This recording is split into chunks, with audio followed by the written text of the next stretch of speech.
According to Attorney General Garland, on November 2nd, Biden's lawyers find a batch of classified documents at the Penn Biden office and tell the archives.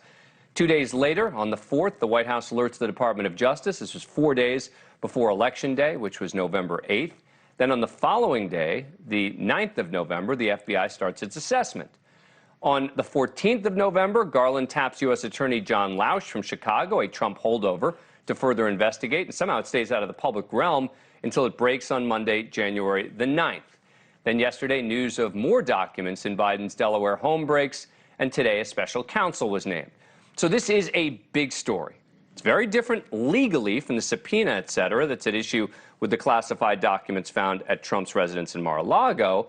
But for fairly obvious reasons, this is at the very least a huge headache for the Biden administration, and at worst, much more than that. Joining us now is Mark Zaid, the national security attorney. He's represented numerous people accused of handling or mishandling classified information. Thanks so much for coming back on the show. We appreciate it. All right, so it seems that Attorney General Garland didn't have much of a choice here, but now he's going to have to abide by, don't you think, whatever these special counsels find? And, unless he could identify something significantly deficient in what the recommendations are as a factual matter, I think more than a legal matter.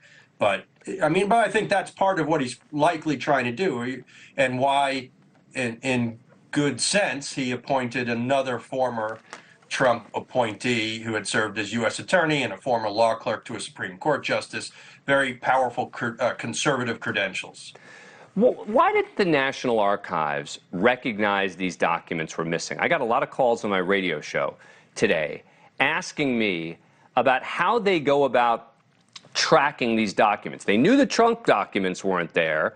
They didn't seem to know about these documents. Why? So that is a great question. The Presidential Records Act that was enacted in the aftermath of Watergate predominantly deals with presidents.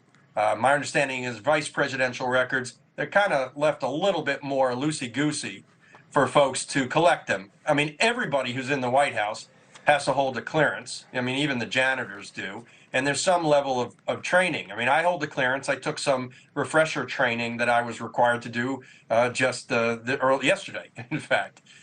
Now, what I think will likely happen, and the question that will probably come, that should be asked and will be asked, is are these original documents versus copies? All the documents are supposed to be tracked. And what enabled the archives to pursue Donald Trump in the first place was the notion that they realized early on they were missing original documents, right? The letter that the North Korean leader sent to Trump was nowhere to be seen, the original. So they knew to go ask him. Clearly, since it's been literally at least 6 years that these documents have been in Biden's possession, or at least, we don't know necessarily where, boxes could have been moved, maybe we'll find out. There was no indication that we at least know of right now that anyone ever knew they were missing. And we'll need to know more about, I would like to know at least, what else was in the box, right? We know about the Penn Biden Center that the folder was mismarked personal. So there's a alternative, reasonable explanation as to why that could have been missed as having been classified. You highlighted the record being in the adjacent room to the garage, one single record. Where was that? On the record player? Did anybody notice it? How long has it been there? Yep. Those are the questions the special counsel will pursue. Anything about the timeline strike you? From a legal standpoint, no. Right. I handle a lot of high-profile cases. Not all of them are legal in nature. Very often, they're DC-based public relation-related matters. Right? How you deal and approach with this.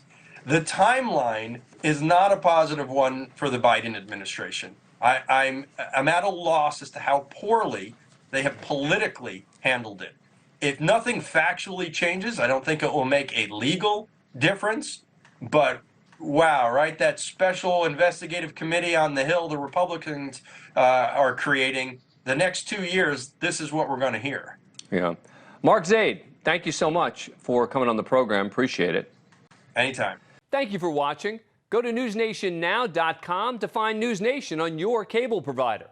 And don't forget to click the red subscribe button below to get more of NewsNation's fact-driven, unbiased coverage.